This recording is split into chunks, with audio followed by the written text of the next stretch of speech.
start whenever. Okay, good afternoon. We are again at the Art Center.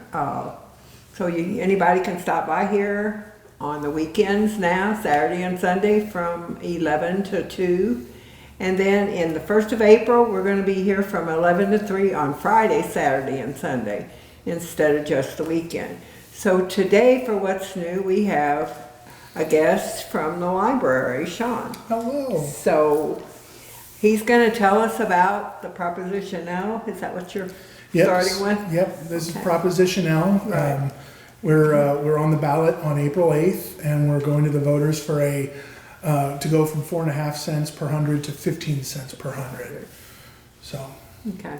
And then I have a new companion now, Miss Jean. So we're going to be working together. Thankfully, I finally have someone else. And I'm delighted. Yeah. I've Yeah, always yeah. liked the show, and Iris has always been a friend, and we have very interesting guests. Yeah. So now you can tell us all about your what's on it and what's all about. Yeah, so I always like to kind of refer back to what got us here, simply because I don't want people to think that this is just something the library kind of sprung on people and it was unwarranted or unneeded. So I like to do a little brief history about where we've come from. So in 1904, there was actually a library club that was formed. A lot of people in the community got together and said, library services are important to the community and we want to make it a reality. So from 1904 until 1934, it was primarily focused on fundraising efforts. So they did a lot of dances and a lot of bake sales and stuff like that to raise funds to eventually build a library. Now, was this a club or was that just a bunch of citizens that got together, mostly women? Or? So from the research I've found, it was just kind of a loose collective of people who knew library services were important to the community. Okay. And the neat kind of tidbit to it is, I believe in 1906, the state got together and was like, we should have a state library. So we were actually ahead of the state, which was kind of neat.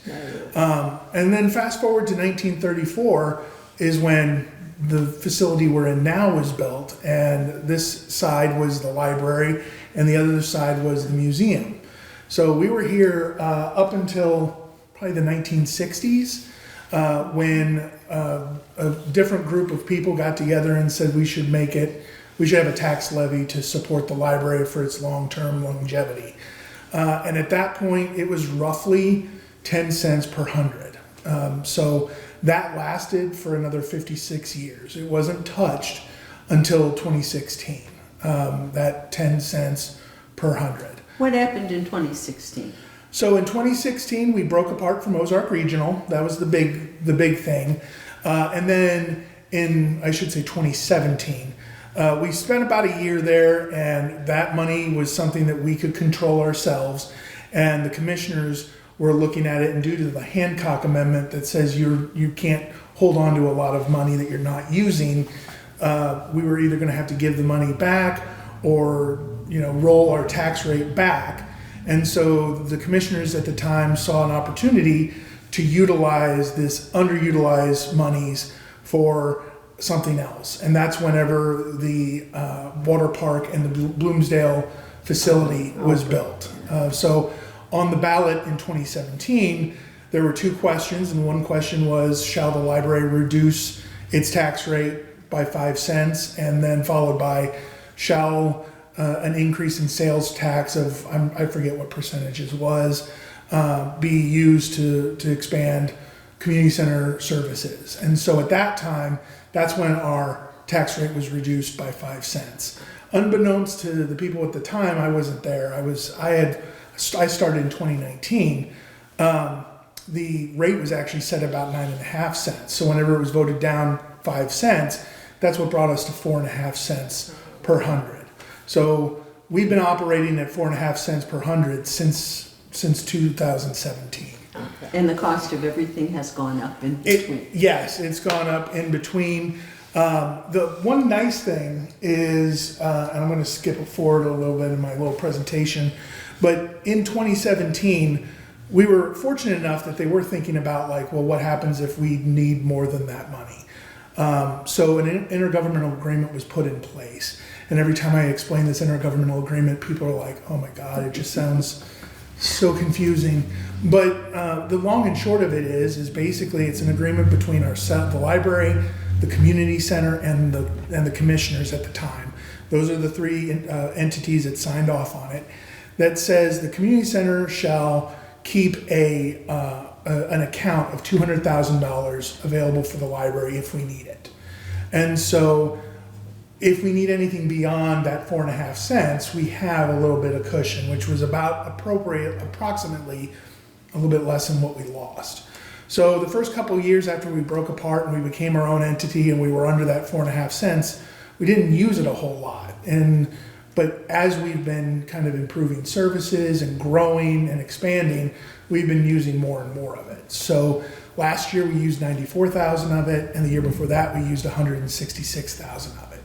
So the long and short is we're always coming back to being able to need it. Unfortunately, with the services that we currently provide, the budget is just not there. Like, we would have to significantly cut our budget back if we just had to operate on what we bring in. And that's a shame because you have really great stuff there at the library. Well, Can you talk about those services? For sure, yeah. We have, not only do we have our books and DVDs. A lot of people don't know that we have over 2,000 DVDs at the library. There's still a large segment of the population that doesn't have streaming services. We check out DVDs just as much as we do books. We're one of the only libraries in this region that have Hoopla services, which is a digital program that allows people to check out books by as many times as people want. So if you have a Hoopla account, you get 4 checkouts a month, and if you wanted to, all 3 of us could read the same book at the same time, because the library pays per use and not just per individual license. Is that similar to the Libby programs and those kinds of things? Yeah, it's accessed the same way as Libby, but where Libby is one title, one checkout, Hoopla is one title, as many checkouts as you want. And those aren't just books in our library, are they? So the Hoopla one is just available to St. Genevieve cardholders, whereas Libby is actually, we're part of the consortium, and they oversee that entire library, the Libby library. The nice thing about Hoopla, again, we actually expanded with flex titles. We had a lot of people asking, like, hey, we don't have the books that we really want to read right now in Hoopla. We still are using the service, but we want some newer titles. And so we were like, well, what can we do to address this? And so within Hoopla, there's a program called Hoopla Flex that we can buy digital titles and use it for the per license model. So one person, one checkout. And so within the Libby app, we purchase books just like we do our normal physical books. And it's a very popular service that everyone loves to utilize. And we do our best. We want to keep it. When we had to reduce our rate this year, we did our best to try and not touch the digital collection. We also have a lot of really neat services. We do check out fishing poles, tackle boxes. We talk a little bit about that. Yeah, it's actually a partnership between the Missouri Department of Conservation and local libraries. I noticed that one library had done it, and I reached out and was like, what do you do for this? And they're like, oh, you just reach out to your local MDC or office, and they usually take care of it. We've had it now for 4 years, and although we don't get a lot of people checking out, we do get some people checking them out. A lot of times it might be grandparents coming in and they want to take their kids, grandkids fishing, and so they'll run by the library and check out poles and tackle boxes. And you can check out fishing equipment and a book and just go sit on the bank of the river. For sure, yeah. We also we were really fortunate. There's a business in St. Francis County called Aesop's Treasury. They sell used books and board games.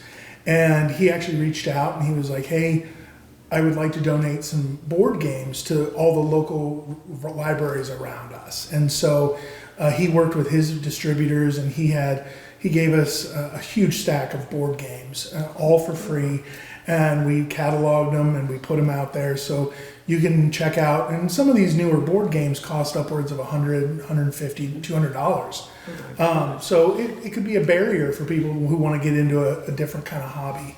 Right. We also have something called a Library of Things, which is that was supported by our friends group. And it's just different backpacks that have different focuses. So we have a baking one, we have a sewing one, we have a paracord bracelet one, a lot of different niche hobbies and things that people can check out. We have Shrinky Dinks, that's a popular one, it's always out. But it's stuff like that's just different. You know, everybody has in their mind what a library is, and I've done my best to make sure that it's not that anymore. And yours is quite different. It is very different, yes. And I really don't think all the citizens know that. No, I still, whenever, because I've made a focus of going out in the community more. We're usually partnering with different organizations. We've volunteered, we set up tables at Jurda Fett and the county fair and stuff like that, the Have honey you festival. been to the schools? We have, so we actually have an outreach librarian that goes into as many of the schools as possible. Oh, that's She goes into St. Agnes almost weekly because that relationship has kind of been established, and she was going to Zell quite a bit, and we go to Valley as much as we can, and we go to St. Jen as much as we can. Unfortunately, we only have one outreach person, so she's constantly busy. We do outreach to St. Elizabeth's and different organizations that want us to come, and we have more people asking, and it's like, okay, well, we only have so many hours in the day to get you out there, but we want to do more, and that's one of the reasons why Prop L is so important for us. So. Is that a volunteer job or? So it would be a paid job if we were able to secure a second individual, and we don't, I don't like speaking about like specifics, like this is what we're going to definitely do, Right. just because anything can change. You know, Exactly. The nature of library services are always up in the air and always doing something different. That's a good thing, I think, because it means that you can be responsive to the needs of the community. Oh yeah, for sure.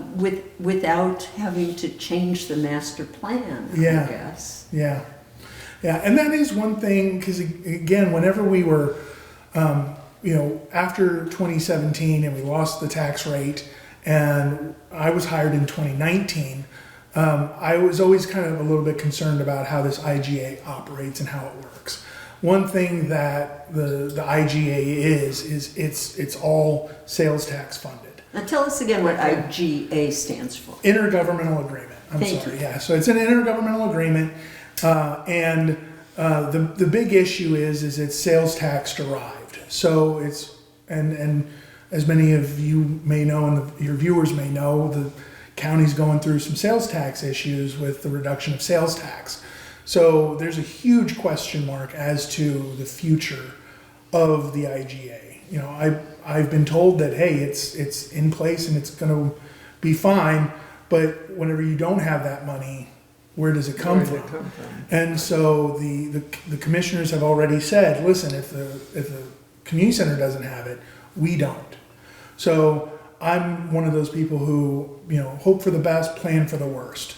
So I'm planning that this could be gone in 2026. I'm hoping it's not, for the longevity of the library. But that's why the Prop L is so important, is because we want to be financially secure and to be able to do other things beyond our walls, to be able to meet the needs of the community. We did a strategic plan kind of in response to the question of like, what does the library do? What's it doing for us? And more importantly, what's the future of the library look like? Mm-hmm. And so we spent all of 2024 doing a strategic plan with a strategic planning partner, and he has a 90-page synopsis on our website that anybody can check out, and you can kind of see what the community told us. And ultimately, we have a list that's also available on our website kind of like big dreams, things that if we had the ability, we would do. It's kind of pie in the sky dreaming. There are some things that you do that I know about that you haven't mentioned yet. And isn't there a summer program for children? There is. Yeah, we do our summer reading program every year. We've been fortunate that we usually find a lot of sponsors to help offset the costs of that. We're doing the same thing this year. The theme for summer reading this year is Color Our World. So it's very bright and shiny and different colors and stuff. And you're going to figure out a way to coordinate with our art guild, I hope. Oh yeah, for sure. I've already had conversations with everybody, with Carolyn. But yeah, that's and that's one thing that I really wanted to change when I started, is just to be more ingrained into the community. Because I remember when I grew up, it was very much like, oh, the library's there, you do story time, but if you're not that age, you just don't go to the library. So we're constantly trying to figure out ways of getting people to come into the library. And inevitably, whenever people do come in for the first time in years, they're overwhelmed at like, I didn't know the library did any of this stuff. This is amazing. We get people who come in every day like, hey, I need my library card. One thing that I thought was really interesting is for the first time this year, we just got done with our annual report. And for the first time in 4 years, we haven't surpassed library card signups. And I was like, oh man, that stinks, because I'm very much like, I want to beat the previous year. But I ran a different report, and the amount of cards that have been renewed were over 1,000. Oh, great. So, and that's an all-time high. So what it's telling me is we have more people with cards who are wanting to keep them active. And for me, that's a huge feather in our cap, because how many people are just getting a library card, they use it for whatever they needed it for, and then they put it in the back of their wallet and they don't think about it until the next time they need it 2 or 3 years later. Now, do you need a library card to tap into some of the other services that are available right there, like the use of the computers and copying service, and I think a laminating service, all kinds of things? So basically, if you just need to get some copies made, we have people who come in and they're like, I don't want to own a printer. I don't even know where my printer is. I just don't want to deal with it. They come in, we ask them if they have a card, and if they don't have a card, we sign them up, or we just check them in as a guest. They go on their computer, they do their printing, they come up, they can use it. We have people who, they might have a paper and they're like, hey, I need 10 copies. We just give them their copies and they're more than welcome to walk out the door. A lot of times whenever we ask people for like, hey, can we sign you in? It's just tracking to make sure that we're keeping our numbers up to date, and we can kind of say, hey, here's what people are using the library for. But if you just want to come in and grab a book and sit in the corner and read for 8 hours and then put that book back on the shelf and walk out the door, you're more than welcome to do it without a library card. My favorite quote is, libraries are the only place where you can exist without having to pay anything. And it's so true. It's true. Yeah. And we get people who come in and they'll spend 3 or 4 hours. They work from home. So they're just sitting there working in a quiet space, and they get up and leave, and that's what we're here for. Even for the things that you charge for, I took a look at that list, and the prices are very competitive. Oh yeah. Cheaper than going to Walmart, I think. Yeah. To have copies made and things like that. Yeah, and I mean for us, and especially my opinion, the board's opinion, you're already paying for these services. You own a house, you own a car, you're paying for library services. So we're not looking at like, how can we get rich quick on milking our community. We don't want that. So we keep our prices as low as we can, just to offset the cost of ink and paper, because ultimately those things are coming out of my budget. But a lot of times we work with people. Sometimes they'll be like, oh, I don't have 10 cents. It's like, oh no, it's Next fine. time you come in. Next time, just think about us, and we'll have people come in, and at the same time, they'll be like, hey, it's 50 cents. Oh no, you're breaking my wallet. Here's $1. Keep the change. So it kind of works itself out, and we do our best to just be a resource for the community. And that's really what a library is. It's a resource and a reflection Yeah. of our community. So.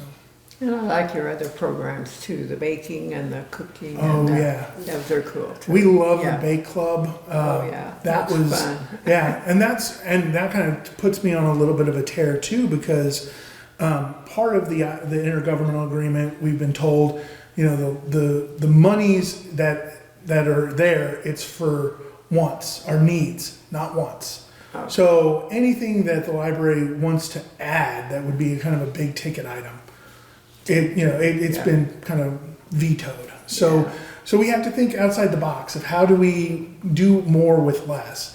And I've been very fortunate. I come from the nonprofit sector, so I'm always looking for ways of fundraising and really offsetting the cost to our taxpayers. And so we were fortunate that I was able to find a donor who really believed in the idea, and we bought an item called a Charlie cart. And it's a full kitchen on wheels that we wheel we have it in the library. It's got an oven, it's got a griddle, it's got all the cooking supplies. It was originally designed to teach kids how to cook in their classroom. So people would take the whole Charlie cart, bring it into a room. It works on a 110 outlet. They plug it in, they do the lesson, and then they say goodbye and they wheel it out. So we are using it to do our bake clubs, and we have 3 bake clubs. We have a children's bake club, a homeschool bake club, and an adult bake club. And within probably 20 minutes, they're almost full when we go live. Right. I'm glad you mentioned the It was so homeschool fun. Bake Club, because this library must be an incredible resource for people who homeschool. Oh, for sure. Yeah, we're always. In fact, we have a homeschool card because we recognize that there are parents who are coming in. They're supplementing their teaching with our books, which is great. But sometimes, those lessons last longer than 2 weeks. They might be doing a whole geography lesson that'll last a month. So our homeschool card is actually it's a checkout for items for a month instead of 2 weeks. So that's one way we work with homeschool parents and families, and we're always listening. That's the nice thing about it, and that's one of the reasons why I remember in 2016 when the commissioners broke apart from Ozark Regional. I remember the thought process. We want to have local control. We want to have more say in what the library provides. That's one thing that we're doing. We're listening to the community. And we're saying, what do you want to do? What do you want to see? And in response, we're bringing some of these programs in. How's your board selected, and how many people are on it? We have 5 people on our board. They are appointed by the commissioners. And we actually have on our website, we have a little sign up that if a position comes open, people can fill out the request and be considered for it. And they don't have to have a library degree? No, it's simply just residents from the community who feel library services are important. And that's, for me, the most important thing. I don't want to push any sort of belief or agenda. I just want people to read. And that's what I want from my board, is just the passion of we need to do what's best for the library and the community as a whole. And that's what we have from my board. I'm very fortunate. They're always listening to the community. Part of our meetings every month is community input, and so we'll spend 5 or 10 minutes, and they'll be like, "Oh, I was talking to so and so. They love this program, or they really want to see this." And I take that back to our staff, and we adjust and we do what we can to make it better. Yeah, our library is really fantastic. Thank you.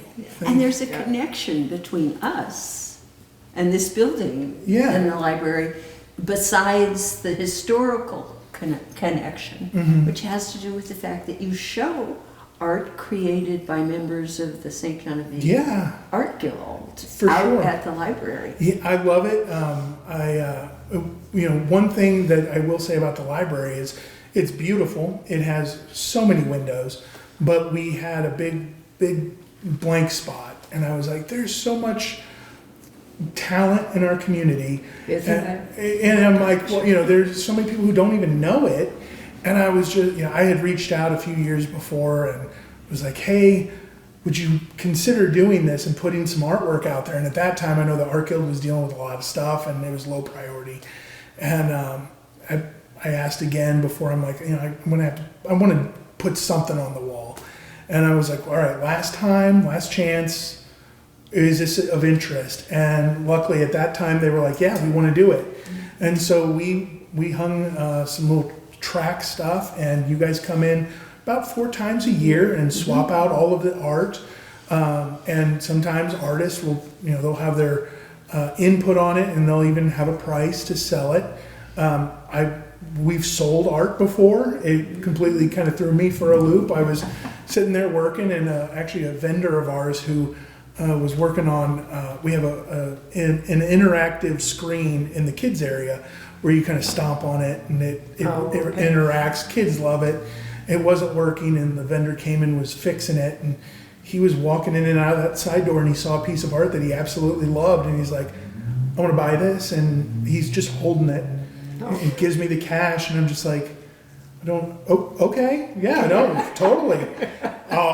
I will give this to the Art Guild. And I hope you're taking a commission. I'm not. Well, maybe you should. Maybe I should. We'll have to renegotiate. But reach out to the president. I was like, hey, I sold a piece of art, and they're like, oh, awesome. Next time I'm in, I'll pick it up. And so it's stuff like that. And I still have, when we do friends meetings, we have our friends walk out usually on that side door, and they're always like, this is such good artwork, and we'll have people come in specifically for it, and it's just one more kind of way of promoting each other. Right. Because there's so many people in the community that just don't know what we have. They don't come they don't come to downtown stuff, or they don't come to the library all that often. And so to be able to have just different avenues of maybe sparking that curiosity is a good thing.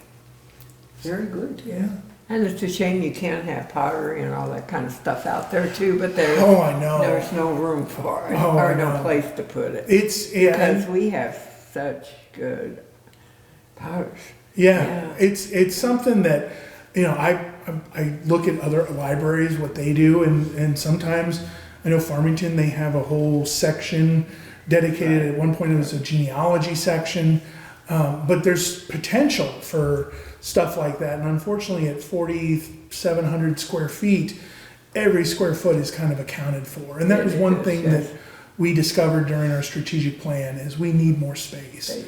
And so one of the things that we looked at was, what are our options for that? And so I reached out. I actually worked with the gentleman who was the mayor at the time when they built the Farmington branch. And it was like, well, who built it and who designed it? And I got their name, and I reached out, and I was like, okay, how much would something like this cost? And the fun fact that I've discovered is, for a county library, you generally take how many people, and this is libraries in general, you take how many people you serve, and you give each person 1 square foot. So if it was a St. Genevieve City Library, it'd be 5,000 square feet. If it's a county library, like we are, it's roughly 18,000 square feet, 18.6. And so that's kind of like that minimum, like we need to be in that ballpark. We're at 4,800. So it was underbuilt when it was new. So I was like, well, how much would this cost? And they're like, oh, let's run some numbers. And it's going to be like $10 to $12 million. And I'm just like, we can't do that. And so we looked at what other options we would do. What could we maybe expand at our current location, or maybe could we look at a second location somewhere downtown? And so we're doing kind of the 2 and 3 option. We have, again, we refer to that strategic plan where it's like, okay, we want to look at our big goals and our big wants, and it's more space. And so we want to be able to redesign and reconfigure and just redo that main branch, make it a little bit more ADA friendly, and add some more space, and then look to see if we can't find maybe another location somewhere in the community that would help us. Yeah. meet In the needs. meantime, I'm of the generation that remembers bookmobiles. Oh, don't get me started on bookmobiles. I love bookmobiles. And that's something that whenever I first started, I was like, why don't we have a bookmobile? I remember the bookmobile. I still remember the smell. Everybody in my generation remembers the smell of the bookmobile and what it looks like. They used to do that at Valley. I remember a few years ago. Yeah. Coming there, well, St. John also. I Yeah. think they had certain times they went Yeah. to both schools. I found in 1960 when we went to the ballot the initial time, they brought in Ozark Regional to kind of showcase library services for 6 months, and so they had a bookmobile schedule, and they were in the entire county for like a week and a day. To hit the entire county, it was like a week and a day because there were more schools back then in different areas of the community. But I reached out to some of the companies that build bookmobiles, and they're about 250 to 300,000 starting, and it's like, oh my gosh. And then again, part of the versatility of that is I want to be able to go to other places besides schools. I want to go to nursing homes. I want to go to the senior center. I want to go everywhere with it. So, but those things for me, I just look at it and I'm like, I'm going to throw everything on the table. Like, we want to talk to everybody. If it makes fiscal sense to buy a bookmobile and do all the things that we want to do with it, why not? Especially if the community is going to support it. For me, my biggest fear is we invest thousands of dollars into something and nobody wants it. That's it, yeah. And that's one of the reasons why we did the strategic plan, because we've been doing so much and we've been adding things, and we've gotten a real warm reception from the community for our services, but it's been small stuff. It's like, oh, we can add that. It's not that much. Yeah. But like now we're getting to the point where it's like, okay, well, we're going to need more space. We're going to need more funds. Does this make sense? And so that's why we did the strategic plan, because we want to make sure, we have a roadmap and we can follow it and go, okay. Well, the population here is growing, Mm-hmm. and we're not getting any closer to Festus or Cape Girardeau, Oh, yeah. which means that for library services to be available in this county, you guys are the show. Right. And talk a little bit about specifically what the tax increase is gonna do. Sure. Okay. So it's going to go from, right now, it's at 4.5 cents per 100. I'm trying to remember what the cost breakdown is. It's about, like, for $100,000 home, you're spending about $1.25 a month. So it's like less than $15 a year for library services currently. For that same $100,000 home, you're looking at probably it going up to, I think it was about $250 maybe. So about $24 a year in library services. That's I about believe. what you have to spend to buy one book. Oh, yeah. Yeah. Especially like if it's a large print, it's twice that, Right. You get twice as much paper. Right. Yeah, it's bigger, But yeah, so we do have on our website, we actually have a calculator. By all means, please don't hold me to all of those numbers I gave you. But we have a calculator on there that you can type in your assessed value, and it will tell you what your library portion will be. I like to tell people it's about it's less than a cup of your favorite coffee a month. Is what you would be paying. And so if you have your card and if you're utilizing your card, I mean, you're already paying, your card's already doubled in value for what it does. Because we actually figured up, if you're utilizing Hoopla and Libby, audiobooks are between $15 and $20 if you were to buy them on Amazon and stuff like that. Well, you get 4 free checkouts on Hoopla, and you can get up to 10 on Libby. We have some people, because Hoopla does bonus borrows at the end of every month. I've seen some people who would borrow 10 books, and they're still like, oh, I blow through my 4 titles every month. It's something that we want to reestablish. When we started, we had 6. Everybody could get 6 titles, but because we have to watch our budget more, we reduced it. And unfortunately, if it wouldn't pass, and we lose half of our budget, that will be the first thing to go. So we wouldn't even have digital resources anymore. But if it passes, we want to expand those, and we want to add more value because, funny enough, we don't buy any more physical audiobooks. I don't remember the last time I bought a physical audiobook, just because there's more value with the digital ones. And I don't know how new your vehicle is. Mine's a 2007, so I don't have any frame of reference. But these newer vehicles don't have CD players in them anymore. Right. So as we're buying these, audiobooks, they may be sitting for months and not getting checked out. Right. And for me, that's a waste of taxpayer money. So I want to make sure that we're always being good stewards of the money that we have. Yeah. So We've been talking and asking lots of questions. Yeah. What would you like to tell us?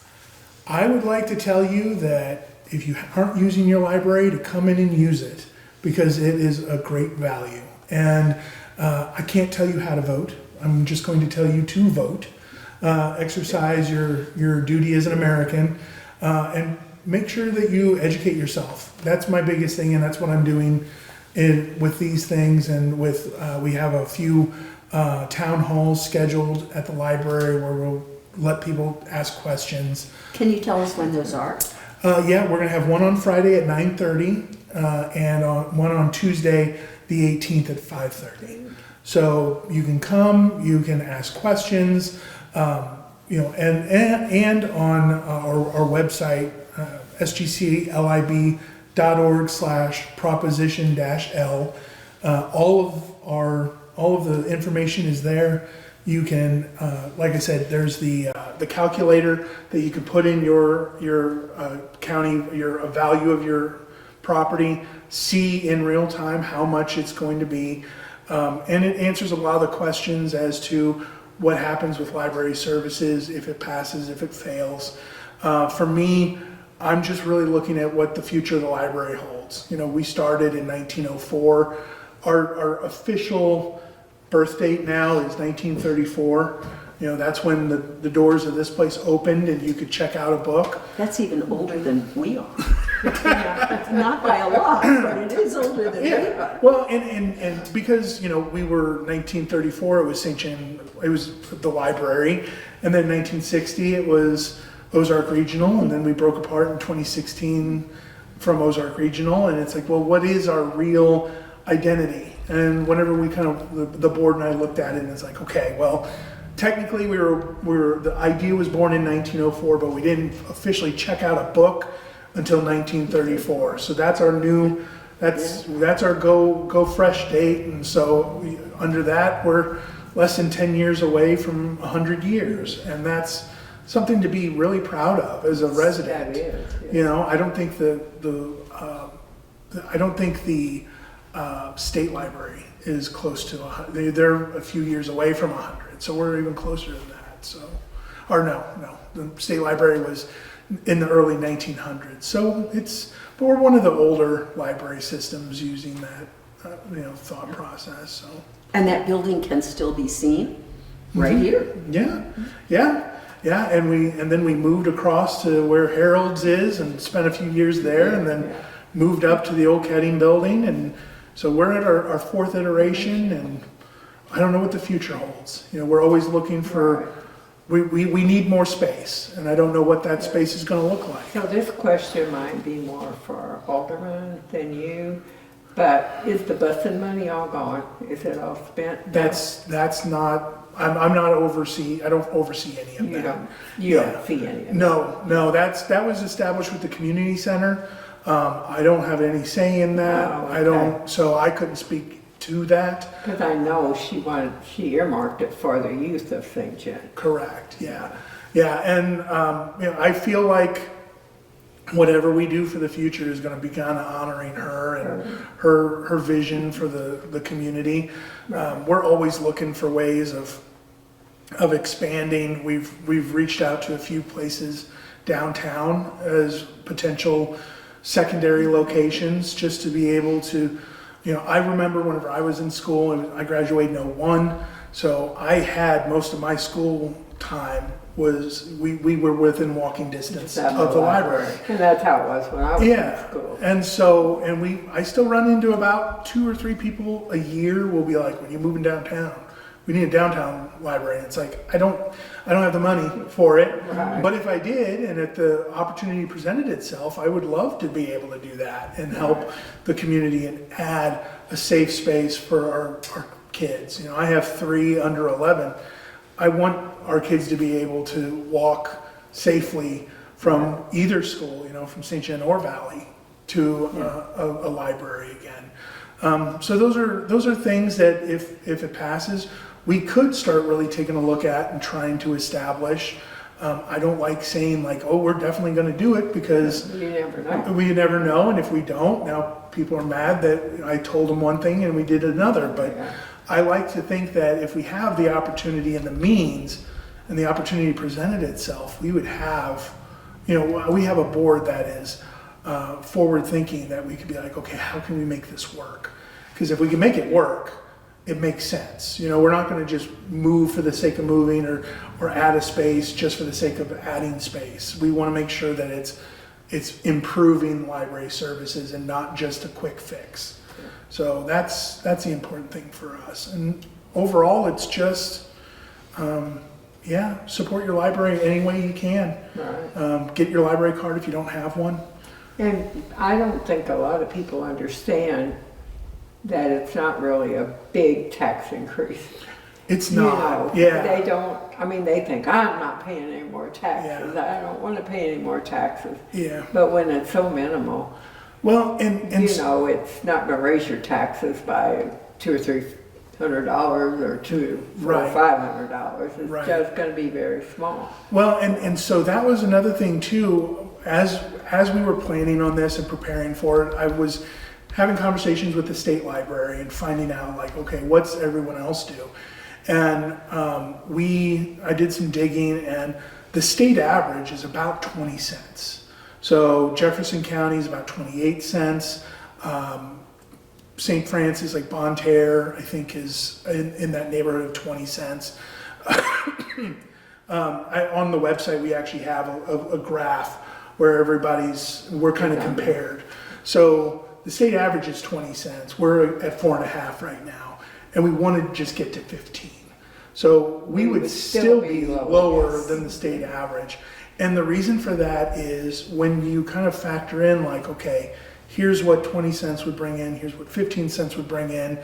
We looked at the whole thing and it was like, well, 15 cents will allow us to do what we want, and we'll still be good stewards to the taxpayers. We're not just going out, because we could have been like, state average is 20 cents and that's what we're going to do because that's the state average. But it wouldn't have been fair to the taxpayer, and it would have been, for me, in my opinion, overkill. Because one thing that is hindering the IGA and hurting us is Wholesome still hasn't been rectified. And it was one thing in 2017 of why we reduced our tax rate, because, well, when Wholesome comes on, we'll make more. And so we'll be back to where we were. Okay, no. Yeah. Now we're on year 4. I have a lot of money sitting in escrow that I can't touch. And that could be another 4 years, 4 months, I don't know. But that was also kind of put into the pile of things to consider, because it's like, well, eventually, maybe by the time my kids have grandkids, Wholesome will be fixed.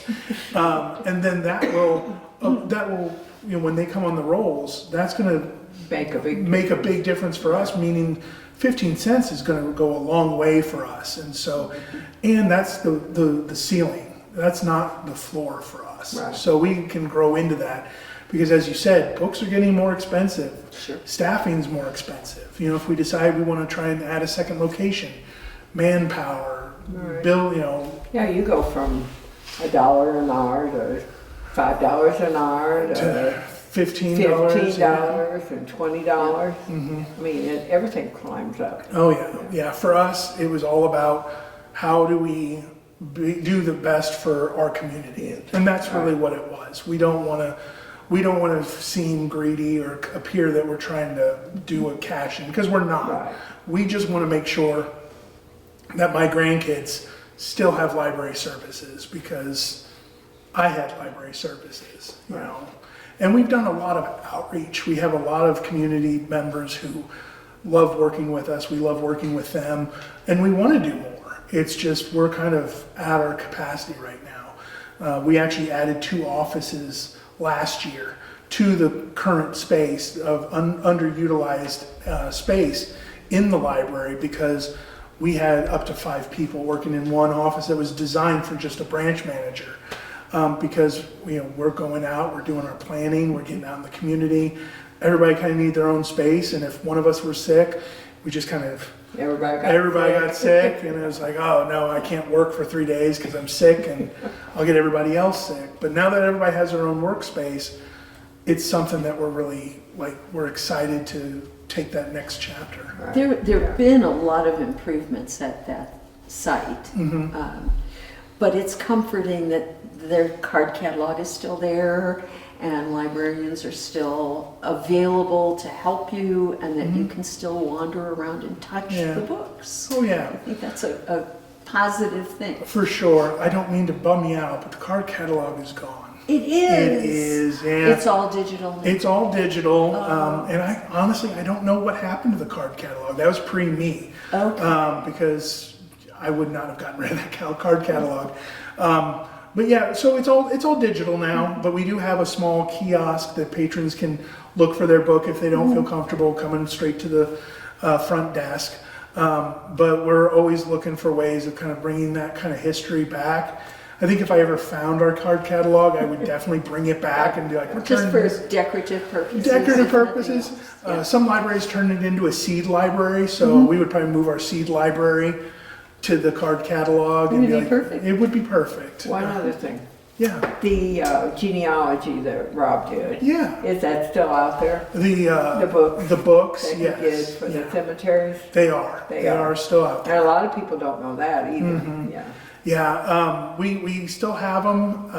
I have them. I did have them digitized. So Oh, did you? we've scanned them all. We do have them digitized. But yeah, because again, a lot of that genealogy stuff, It could be lost. plan for the worst, hope for the best. Yes. If the library caught fire like that, all of those would be gone. They were all digitized. They were put on a Google Drive, so we have them. So that includes all the Project Pioneer family books. So and that kind of those haven't been yet. I know Barb, I've spoken with Barb a little bit. She was planning on trying to digitize everything as far as Project Pioneer goes. I've reached out to her because we're missing a few of those books. And she's like, well, I'll probably send them to you digitally and we'll get them going. But that's one thing for me, if we were able to find a second location. I want to have a good genealogy space. Yeah. Just because, when you go into our library, again, I love the library. It's a great space, but it doesn't scream like oldest town west of the Mississippi whenever you're doing your genealogy. So for us, especially to protect the collection. So many libraries, if you go to another library, if there's a genealogy space, it's locked. There's no bags allowed. There's its own copier, because they're protecting that Right. information. Because I can't just go on Amazon and buy a new Project Pioneer book or some of the books that we do have. Right. So we want to be able to protect that space and protect those. If you would things. put out a call for the books you're missing, probably there may be someone who's inherited the books that don't really want them. I probably need to do that. And that yeah. would be, I know, because we've had so much stuff that goes on. My day, you're I jump probably from really busy. I always jump from one thing to another to another. I wear like 4 hats, and hence why I don't have any hair. Yeah. I'm always like, let's see, I need to work on some genealogy stuff. We just had somebody who requested microfilm from another library in Indiana or Ohio, I forget where, but we coordinate that stuff. So if people are doing their genealogy research if they could find a spot, maybe it was their family came from Yeah. Seattle, and they can actually reach out to those libraries, start that conversation, and we can kind of share that information, and they can utilize those services at our library. Because I think the Historical Society down in Perryville, I don't think you can get into those books anymore because of the age of them. Yeah. They have really ancient ones. Oh yeah. Well, and for me too, that was one of the conversations that I've had, because I'm exhausting all opportunities, and it's like, okay, well, if we were to find a secondary location and have a genealogy space, we could potentially grow that space. And so I've reached out to other historic partners in the area and been like, listen, is there information that you would want to compile to where we could have like an archive, like a St. Genevieve archive? And for me, it makes sense, because again, if someone's coming from wherever to do their family history and they can come to one location, those people are going to be buying, renting a place to stay, buying food, doing all of this stuff in one spot. Genealogy tourism is a big thing, and it's something that the library could help with, even though, we're not a big money maker, but you could bring so many people in because of this historical stuff that we could pull from and showcase. So, So that's another asset the library has, is the genealogy. Genealogy. Now, a lot of people don't even know that. Oh yeah, and I mean and another reason why Prop L is so important is because a lot of that information and a lot of those a lot of that equipment is so expensive. We recently, and by recently 2022, we got a different microfilm because one of our other microfilms went down. That was $12,000 to buy a microfilm machine, and then whenever I went to do some troubleshooting with it, I discovered that the company that I bought it from is no more, out of business, and so they're like, oh yeah, we don't even do coming to you anymore. So like, good luck finding stuff like that. So the conversation now is like, okay, well. Thankfully, this was actually purchased with a grant, a state grant that I was able to apply for. So it didn't come from county coffers, and it's still a new machine. We're still going to use it, but my other machine operates on Windows 10, which is That's extinct. It's extinct. Just about, yeah. And so every time they're messing with it, it's always like, come on, girl, you can, one more. But we always want to have a backup of a backup of a backup. And so if that machine goes down, I got to find another microfilm machine. And that, again, if we're tasked with doing more with less, with half of our budget, a new microfilm machine is not going to be high on the priority list. And so if that main machine goes down, we won't have microfilm services. And if someone's coming from miles away and discovers that the one reason he came or she came isn't able to happen, it's disappointing. So we're always trying to figure out ways of offsetting the costs of services. That's why we have such a great friends group. They're active. They just did a big bingo, a rock and roll bingo, raised some money for the library. How can people find out about the activities for the Friends group? Facebook is a big one. So Okay. like our page, like the Friends of St. John County Library page, and I always tell people, make sure you're interacting with those pages, because the algorithm, if you're not interacting with them, pushes you away. So we're always updating stuff. We always have our calendar. We update our calendar weekly. Every Sunday, we'll post out what's going on the following week. And there's a web page where much of the information we've talked about today and details about it can be found as we move forward toward this election. For sure. Yep. It's on our website. Prop L is right there. You just click on it and it has everything that you want to know. Now repeat that website slowly. Yep. sgclib.org/proposition-L.